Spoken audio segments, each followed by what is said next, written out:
কি পড়তে হবে এরপরে আপনি কি সূরাতুল ফাতিহা।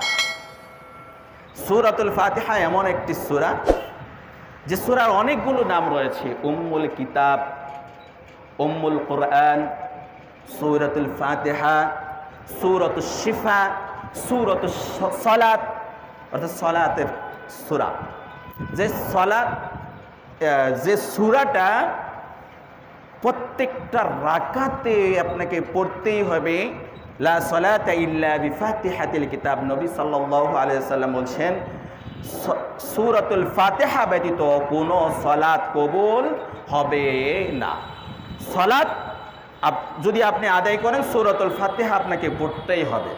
সূরাতুল ফাতিহা আপনাকে পড়তেই হবে, সেটা হোক ফরজ, সেটা হোক সুন্নাত, সেটা হোক কোনো নফল, যে কোনো সূরায় যে কোনো সালাতি পড়ুন না কেন আপনাকে সূরাতুল ফাতিহা পাঠ করতেই হবে। তো এই সূরার অনেক ফজিলত রয়েছে, অনেক ফজিলত রয়েছে। আগেই বলেছি সূরাতুল শিফা, সূরাতুল সালাত। তো সূরাতুল শিফা বলা হয় এই জন্য যে কোনো রোগ ব্যাধি যদি হয়, যে কোনো রোগ ব্যাধি যদি হয় তাহলে আপনি এই সূরাতুল ফাতিহা পড়ে আপনি প্রাথমিক অবস্থায় যেটা করবেন, সূরাতুল ফাতিহা পড়ে আপনি নিজের ব্যথার স্থানে, নিজের রুগ্ন স্থানে, যে কোনো স্থানে আপনি যদি কোনো অসুস্থতা অনুভব করেন আপনি সূরাতুল ফাতিহা পড়ে ফু দেবেন। আপনার সন্তান বা আপনার স্ত্রী বা আপনার পরিবারের কেউ বা আপনি নিজেও যদি অসুস্থতা বোধ করেন সূরাতুল ফাতিহা পড়ে আপনি ফু দেবেন। এরকম একটা হাদিস তাফসীর ইবনে কাসিরের মধ্যে আসছে, আবু সাঈদ খুদরি রাদিয়াল্লাহু তাআলা আনহু থেকে বর্ণিত। তিনি বলেন, আমরা এক সময় অনেকজন সাহাবী মিলে একটা সফরে ছিলাম। আমরা একটা গ্রামে অবস্থান করছি, এমন সময় একজন লোক এসে আমাদেরকে বলল যে আমাদের গ্রামের যিনি মুরল, যিনি প্রধান, তাকে সাপে দংশন করেছে, তাকে সাপে কেটেছে। তো আপনাদের মধ্য থেকে কি কেউ এই সাপে দংশনের বিষ নামাতে পারবে কিনা, মানে ঝাড়ফুঁক করতে পারে কিনা? আবু সাঈদ খুদরি রাদিয়াল্লাহু তাআলা আনহু বলেন, তো আমাদের এখানে এরকম কেউ ছিল না। তো হঠাৎ করে আমাদের একজন সঙ্গী বলল, হ্যাঁ আমি পারি। তিনি গেলেন, যাওয়ার পরে তিনি ওই মুরল, যিনি ওই গ্রামের যে মুরল যাকে সাপে দংশন করেছে, তাকে ঝাড়ফুঁক করলেন। ঝাড়ফুঁক করার পর তিনি সুস্থ হলেন। সুস্থ হওয়ার পরে তিনি যার মাধ্যমে গিয়েছিলেন ঝাড়ফুঁক করার জন্য, খুশি হয়ে তাদেরকে কিছু ছাগল বা কিছু দুধ তাদেরকে দিলেন। তো লোকটি আসার পরে তুমি আবু সাঈদ খুদরি রাদিয়াল্লাহু তাআলা আনহু বললেন, আমরা তো জানি না যে তুমি ঝাড়ফুঁক জানো, তো হঠাৎ করে তুমি কি দিয়ে এমন ঝাড়ফুঁক করলা যে সাপে কাটার বিষ ভালো হয়ে গেল? তো তিনি বললেন যে আমি ঝাড়ফুঁক আসলে সূরাতুল ফাতিহা দিয়ে ঝাড়ফুঁক করেছি। এই সূরাতুল ফাতিহার বরকতে সাপে কাটার যন্ত্রণা, সাপে কাটার বিষ ভালো হয়ে গিয়েছে। তো সম্মানিত উপস্থিতি মুসল্লিয়ান ইকরাম, সূরাতুল ফাতিহার বরকতে তখন ভালো হয়েছে, এখন ভালো হয় না কেন? এখন ভালো হয় না কারণ রয়েছে। আসলে আমাদের অন্তর ঠিক নেই, আমাদের মন মানসিকতা ঠিক নেই, আমাদের জবান ঠিক নেই, আমাদের চক্ষু ঠিক নেই। আমরা পাপে ভরপুর, আমাদের জীবন আমাদের জীবন পাপে ভরপুর। তো আজও আমরা যদি পবিত্র হয়ে থাকতে পারি, আল্লাহ পাক রব্বুল আলামিন আজও এখনও এই সূরাতুল ফাতিহার বরকতে সাপে কাটার বিষ যেরকম ভালো হয়েছে, এখনও ভালো হওয়াটা সম্ভব। শুধুমাত্র আমাদের মন মানসিকতা ঠিক করতে হবে, আমাদের অন্তর ঠিক করতে হবে, আমাদের চক্ষু ঠিক করতে হবে, আমার হৃদয় ঠিক করতে হবে, আমাদের নিয়ত ঠিক থাকতে হবে। তো সম্মানিত উপস্থিতি মুসল্লিয়ান ইকরাম, এই হচ্ছে সূরাতুল ফাতিহার ফজিলত। তো ফাতিহার ফজিলত আরও অনেক রয়েছে। তো সূরাতুল ফাতিহার মধ্যে আল্লাহ পাক রব্বুল আলামিন কি বলেছেন, আমি আগে বলেছি আমরা সালাতের মধ্যে কি কি দোয়া পড়ছি সেগুলো আমি আপনাদের সম্মুখে উপস্থাপন করার চেষ্টা করব। আমরা সালাতের মধ্যে কি কি পড়ছি? সালাতের মধ্যে সূরাতুল ফাতিহার মধ্যে পড়ছি সূরাতুল ফাতিহার মধ্যে সর্বপ্রথম বিসমিল্লাহ বলতে হবে। শুরু করছি মহান করুণাময় আল্লাহ পাক রব্বুল আলামিনের নামে। বিসমিল্লাহির রহমানির রহিম, আলহামদুলিল্লাহি রাব্বিল আলামিন। সমস্ত প্রশংসা সারা জাহানের প্রতিপালক আল্লাহর জন্য। সমস্ত প্রশংসার মধ্যে সমস্ত, কোনো সামান্য একটু কিন্তু বাকি নেই, পরিপূর্ণ প্রশংসা। একটু তিল পরিমাণ প্রশংসাও কোনো মানুষের জন্য, কোনো নেতার জন্য, কোনো জজ ব্যারিস্টারের জন্য, কারোর জন্য রাখা যাবে না। আপনি একটা বিপদে পড়েছেন, আপনি গাড়িতে চলছেন, ধরেন আপনি গাড়িতে চলছেন, গাড়িটা হঠাৎ এমন একটা মুহূর্তে অ্যাক্সিডেন্ট হয়ে যায়, এমন একটা মুহূর্তে আপনি ড্রাইভারের কৃতিত্বের কারণে আপনি হয়তো বা বেঁচে গেলেন, বা এরকম একটা কোরআনের একটা আয়াত রয়েছে, আল্লাহ পাক রব্বুল আলামিন বলছেন যে মানুষ যখন নৌকায় থাকে, নদীতে থাকে, তখন প্রবল যখন ঝড় আসে তখন মানুষ আমাকে ডাকতে থাকে। যখন আমি তাকে কোলে নিয়ে ভিড়াই, যখন আমি তাকে পাড়ে নিয়ে ভিড়াই, তখনই সে শিরক করে। কিরকম শিরক করে? যে দক্ষ মাঝি যদি না থাকতো তাহলে আজকে আমরা বাঁচতে পারতাম না। এই যে মাঝির প্রশংসা করা হয় সেখানে, অথচ সেখানে কে রক্ষা করেছে? আল্লাহ। আপনি মাঝির দক্ষতা থাকতে পারে, মাঝির কৌশল থাকতে পারে, সেই দক্ষতা কে দান করেছে? সে দক্ষতা কে দান করেছে? আল্লাহ পাক রব্বুল আলামিন দান করেছেন। তার কৌশল, তার শক্তি সামর্থ্য কে দিয়েছে? আল্লাহ পাক রব্বুল আলামিন দিয়েছে। সুতরাং বড় প্রশংসা সেখানেও করতে হবে কার? আল্লাহর। ওই মাঝির প্রশংসা করা যাবে না। প্রশংসা করতে হবে শুধুমাত্র আল্লাহর, যিনি সারা জাহানের মালিক। আপনার কেন প্রশংসা করবেন? কেন প্রশংসা করবেন? একটু চিন্তা করেন। আপনার চক্ষু কে দিয়েছে? আপনার হাত কে দিয়েছে? একটা হাত যদি আপনার না থাকতো, একটা আঙ্গুল যদি না থাকতো, একটা চক্ষু যদি আপনার না থাকতো, একটা কর্ণ যদি আপনার না থাকতো, একটা পা যদি না থাকতো, এই আলো বাতাস, এই আসমান জমিন, এগুলো যদি কিচ্ছু না থাকতো, ধরেন আমার সব আছে, আলো নেই, চলার উপায় ছিল? আমার সব আছে, জমিনে ফসল নেই, চলার উপায় আছে? আমার সব আছে, বাতাস নেই, চলার উপায় আছে? এগুলো সব কে দিয়েছে? আল্লাহ। সুতরাং আপনার শুরুতেই প্রশংসা করতে হবে কার? আল্লাহর। আলহামদুলিল্লাহি রাব্বিল আলামিন। সমস্ত প্রশংসা আল্লাহর, যিনি বিশ্বজাহানের প্রতিপালক। এখানে অন্য কারো গোলামি, অন্য কারো প্রশংসা, তিল পরিমাণ প্রশংসা করা যাবে না। আলহামদুলিল্লাহি রাব্বিল আলামিন আর রহমানির রহিম, যিনি পরম করুণাময়, অসীম দয়ালু।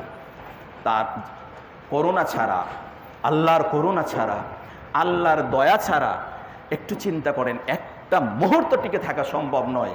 আল্লাহর দয়া ছাড়া মানুষ একটা কদম সামনে অগ্রসর হতে পারবে না। যত জুলুমকারী হোক না কেন, তার প্রতিও কিন্তু আল্লাহ পাক রব্বুল আলামিন রহম করতেছেন।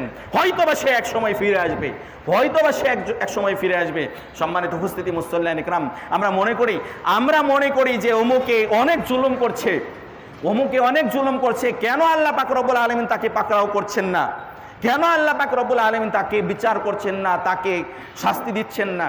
আল্লাহ পাক রব্বুল আলামিন এজন্য তাকে শাস্তি দেয় না যে তাকে ফিরে আসার, তাকে তওবা করার একটা সুযোগ আল্লাহ পাক রব্বুল আলামিন তাকে রেখে দেন। হয়তোবা সে ফিরে আসবে।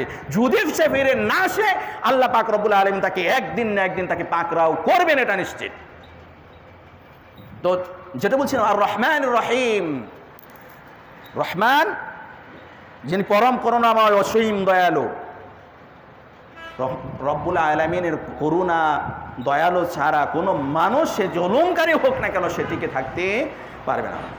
মালিক ইয়াউমিদ্দিন, যিনি বিচার দিনের মালিক, যিনি বিচার দিনের মালিক, মালিক ইয়াউমিদ্দিন, বিচার দিনের মালিক। মালিক কি মনে করেন আপনি? বিচার দিনের মালিককে কি মনে করেন? সাধারণত আমাদের এই দুনিয়াবি বিচার দিবস, মানুষ আসামি হয়ে বিচারের কাঠগড়ায় দাঁড়াবে, বিচারক তাকে তার পাপ অনুযায়ী, তার কৃতকর্ম অনুযায়ী বিচারক তাকে একদিন 1 বছর 2 বছরের সাজা দেবে, বা তারপরে তার পাপ অনুযায়ী তাকে জরিমানা করবে, বা তাকে ফাঁসি দেবে, বা সেখানে ঘুষের ব্যবস্থা আছে, সেখানে উকিল ব্যারিস্টারের ব্যবস্থা আছে? না, সেখানে কোনো ব্যবস্থা নেই, সেখানে কোনো ব্যবস্থা নেই। মালিক ইয়াউমিদ্দিন, যিনি বিচার দিনের মালিক, তিনি একাই বিচার করবেন। সেখানে কোনো জজ ব্যারিস্টার কাজে আসবে না, সেখানে কোনো টাকা পয়সা, ধন দৌলত, কোনো ক্ষমতা, কোনো রাজা বাদশাহী, কোনো কিছুই কাজে আসবে না। আল্লাহ পাক রব্বুল আলামিন বলছেন ইয়াউমাহুম বারিজুনা লা ইয়াখফা আলাল্লাহি মিনহুম শাই লিমানিল মুলকুল ইয়াউম লিল্লাহিল ওয়াহিদিল কাহ্হার। ইয়াউমাহুম বারিজুন লা ইয়াখফা আলাল্লাহি মিনহুম শাই, সেটি এমন দিন যখন সব মানুষের সব কিছু প্রকাশ হয়ে পড়বে। সেটি এমন একদিন যেদিন মানুষের সব কিছু প্রকাশ হয়ে পড়বে, কোনো কিছুই গোপন থাকবে না। আমি আগেও অনেক খুতবায় বলেছিলাম, মানুষ ফামান ইয়ামাল মিসকালা যাররাতিন খায়রান ইয়ারা ওয়া মান ইয়ামাল মিসকালা যাররাতিন শাররান ইয়ারা। যাররা পরিমাণ ভালো কাজ করলেও সেটা সে দেখতে পাবে, যাররা পরিমাণ খারাপ কাজ করলেও সেটা সে দেখতে পাবে। সেটা আল্লাহ পাক রব্বুল আলামিন বলছেন সেদিন মানুষের সব কিছু প্রকাশ হয়ে পড়বে। লা ইয়াখফা আলাল্লাহি মিনহুম শাই, আল্লাহর কাছে তাদের কোনো কথাই সেদিন গোপন থাকবে না। লিমানিল মুলকুল ইয়াউম, আল্লাহ পাক রব্বুল আলামিন সেদিন সকল মানুষকে, সকল প্রতাপশালী রাজা বাদশাকে উদ্দেশ্য করে বলবে, এই দুনিয়ার রাজা বাদশা, এই প্রতাপশালী রাজা বাদশারা যারা মানুষের উপর জুলুম করেছ, নির্যাতন করেছ, এই দুনিয়ার বিচারকরা যারা মানুষকে ন্যায় বিচার না করে মানুষকে মিথ্যা সাক্ষী দিয়ে জেলে পুরে রেখেছ, এই দুনিয়ার বিচারকেরা যারা মিথ্যা মামলায় মানুষকে ফাঁসি দিয়েছ, তারা আজকে কোথায়? লিমানিল মুলকুল ইয়াউম, তারা আজকে কোথায়? আসো আমার সামনে। সেদিন সকালেই উদ্দেশ্য করে বলে লিল্লাহিল ওয়াহিদিল কাহ্হার, আজকে কেউ নেই আপনি ছাড়া, আজকে আপনি ছাড়া কেউ নেই, আপনি একমাত্র বিচারক। লিল্লাহিল ওয়াহিদিল কাহ্হার, সকল মানুষ সেদিন এক বাক্য উচ্চারণ করবে, বলবে ইয়া আল্লাহ, আজকে কোনো রাজা বাদশা নাই, আজকে কোনো বিচারপতি নাই, আজকে কোনো ক্ষমতাশীল কোনো ব্যক্তি নাই, আজকে কোনো ধন দৌলত টাকা পয়সা আলা ব্যক্তি নাই, আজকে শুধু আপনিই রয়েছেন, আপনিই রয়েছেন। একজন শাসক, তাফহিমুল কোরআনের মধ্যে একটা ঘটনা আসছে, একজন শাসক তিনি তার সিংহাসনে বসেছেন, বসার পরে তিনি বলছেন কোরআনের আয়াত শ্রবণ করে তারপর শাসন কার্য শুরু হবে। বিজ্ঞ কোরআন তেলাওয়াতকারী আনা হলো, তিনি তেলাওয়াত করেছেন ইয়াউমাহুম বারিজুন, ওই শাসকের সামনে এই তেলাওয়াতটা করছেন ইয়াউমাহুম বারিজুন লা ইয়াখফা আলাল্লাহি মিনহুম শাই লিমানিল মুলকুল ইয়াউম লিল্লাহিল ওয়াহিদিল কাহ্হার। বিচারক যেখানে বসেছেন, শাসক যেখানে বসেছেন সিংহাসনে, তিনি থরথর করে কাঁপছেন। এই আয়াতটা শ্রবণ করার সাথে সাথে তিনি মাটিতে লুটিয়ে পড়ছেন, সিজদায় পড়ে গিয়েছেন। আল্লাহ পাক রব্বুল আলামিনের কাছে সিজদায় পড়ে গিয়েছেন, আল্লাহ আমার কোনো ক্ষমতা নাই, সব ক্ষমতার মালিক তুমি, আল্লাহ সব ক্ষমতার মালিক তুমি, আমার কোনো ক্ষমতা নাই। সুবহানাল্লাহ। কি মনে করছেন? লিমানিল মুলকুল ইয়াউম লিল্লাহিল ওয়াহিদিল কাহ্হার। আজকে ধন দৌলত আছে, টাকা পয়সা আছে, ক্ষমতা আছে, আইন আছে আপনার কাছে না? আপনার আত্মীয় স্বজন জজ ব্যারিস্টার, আপনার আত্মীয় স্বজন পুলিশের অফিসার, আপনার সেদিন কোনো ক্ষমতা থাকবে না, কোনো ক্ষমতা থাকবে না। সব মানুষ সেদিন তার নিজেকে নিয়ে ব্যস্ত থাকবে। আল্লাহ পাক রব্বুল আলামিন বলছেন আল ইয়াউমা তুজজা কুল্লু নাফসিন বিমা কাসাবাত লা যুলমাল ইয়াউম ইন্নাল্লাহা সারিউল হিসাব। আল ইয়াউমা তুজজা কুল্লু নাফসিন বিমা কাসাবাত, আজ প্রত্যেক প্রাণীকে তার কৃতকর্মের প্রতিদান দেওয়া হবে। যা করেছে কাউকে কম দেওয়া হবে না, কাউকে বেশি দেওয়া হবে না, কাউকে ঠকানো হবে না। গরিব মানুষ, ওর টাকা নাই, ওর ক্ষমতা নাই, ওর প্রশাসনে কেউ নাই, ওকেও যা দেওয়া হবে, একজন উচ্চ পদস্থ ব্যক্তি তাকেও তাই দেওয়া হবে। আল্লাহ পাক রব্বুল আলামিন বলছেন আজ প্রত্যেক প্রাণীকে তার কৃতকর্মের প্রতিদান দেওয়া হবে। আজ কারো প্রতি বিমা কাসাবাত লা যুলমাল ইয়াউম, আজ কারো প্রতি কোনো জুলুম করা হবে না। ইন্নাল্লাহা সারিউল হিসাব, আল্লাহ অতি দ্রুত হিসাব গ্রহণকারী। সম্মানিত উপস্থিতি মুসল্লিয়ান ইকরাম, সেই কথাটাই আল্লাহ পাক রব্বুল আলামিন বলছেন মালিক ইয়াউমিদ্দিন। আপনি সালাতে দাঁড়িয়েছেন, আপনি এই মালিক ইয়াউমিদ্দিন এটা তেলাওয়াত করেছেন, হাজারবার তেলাওয়াত করেছেন, কিন্তু কোনোদিন আপনি চিন্তা করেন নাই সেই মালিকটা কে, সেই মালিকটা কিসের মালিক। এই চিন্তাটা আমার আপনার কোনোদিন আসে নাই। যদি আমার আপনার এই চিন্তাটা আসতো মালিক ইয়াউমিদ্দিন, যিনি বিচার দিনের মালিক, সব কিছুর হিসাব তিনি নেবেন, তাহলে আমি মালিক ইয়াউমিদ্দিন নামাজের সালাতের মধ্যে বলার পর আমার দ্বারা পাপ কাজ করা কখনো সম্ভব হতো না।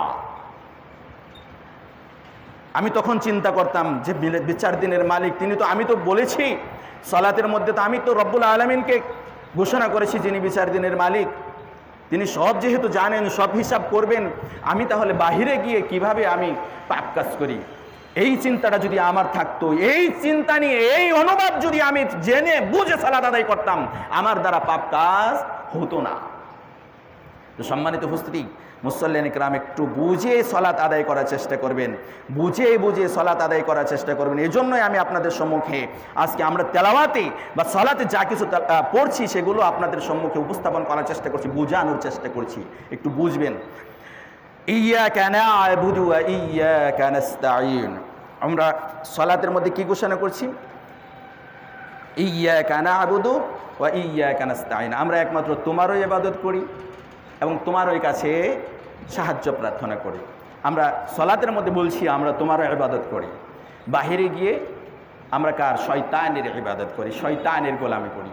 বাহিরে গিয়ে আমরা ব্যবসা বাণিজ্য করি, সেখানে আমরা মানুষকে ঠকাই, সেখানে মিথ্যা বলি, চাকরি করি, সেখানে ঘুষ খাই, সেখানে সুদ খাই, তারপরে আমরা মানুষের জমির ব্যাপারে, মানুষকে ঠকানোর ব্যাপারে আমরা সব কর্মই করি।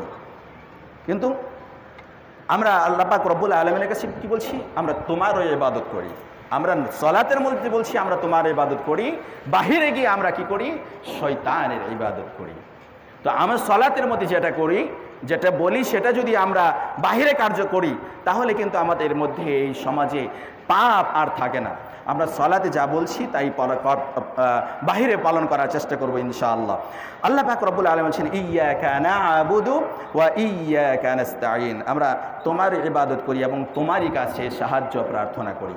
আমরা রব্বুল আলামিনের কাছে যদি বলি যে আল্লাহ তোমার কাছে, তোমার সব ইবাদত যেহেতু আমরা করি, তোমার এই সাহায্য আমরা প্রার্থনা করি, তো রব্বুল আলামিন তো তিনি খুশি হবেন, যেহেতু তুই আমারই ইবাদত করতেছ, তো আমার কাছে সাহায্য চেয়ে দে, তো আমি তো অবশ্যই তোকে দিব। তো রব্বুল আলামিন অবশ্যই দিবেন যদি আমি আমার এই কথা অনুযায়ী আমি ঠিক থাকতে পারি, আমার এই আয়াত অনুযায়ী আমি যদি ঠিক থাকতে পারি, তাহলে অবশ্যই রব্বুল আলামিন আমাকে দিবেন। ইহদিনাস সিরাতাল মুস্তাকিম, এরপরে আমরা কি বলি? রব্বুল আলামিনের কাছে আমরা প্রার্থনা করি, হে আল্লাহ আমাকে সরল পথ দেখাও, আমাকে সরল পথ দেখাও। সিরাতাল্লাযীনা আন'আমতা আলাইহিম, তাদের পথ যাদেরকে তুমি পুরস্কৃত করেছো, সেই পথ যে পথে মানুষ চলে জান্নাতে চলে গিয়েছে, যে পথ অনুসরণ করে মানুষ জান্নাতেও চলে গিয়েছে, আপনি আমাকে সেই পথে পরিচালিত করুন, আমাকে সেই পথ দেখান যে পথ দেখালে যারা জান্নাতে চলে গেছে আমিও যেন সেই জান্নাতে চলে যেতে পারি। গায়রিল মাগযুবি আলাইহিম ওয়ালাদ-দাল্লিন, তবে তাদের পথ নয় যাদের উপর আপনি গজব নাজিল করেছেন এবং যাদের উপর আপনি রাগান্বিত হয়েছেন। তো আমরা সূরাতুল ফাতিহার মাধ্যমে আল্লাহ পাক রব্বুল আলামিনের কাছে এই যে প্রার্থনা করলাম হয়ে থাকে, তবে রব্বুল আলামিন আমার এই ইবাদত, আমার এই দোয়া, আমার এই প্রার্থনা কিন্তু অবশ্যই কবুল করবেন। তো সম্মানিত উপস্থিতি, এরপরে গায়রিল মাগযুবি আলাইহিম ওয়ালাদ-দাল্লিন, আমিন। এই আমিনের ব্যাপারে অনেক ব্যাখ্যা রয়েছে। আমিন, তারপরে রফুল ইয়াদাইন ইত্যাদি ব্যাপারে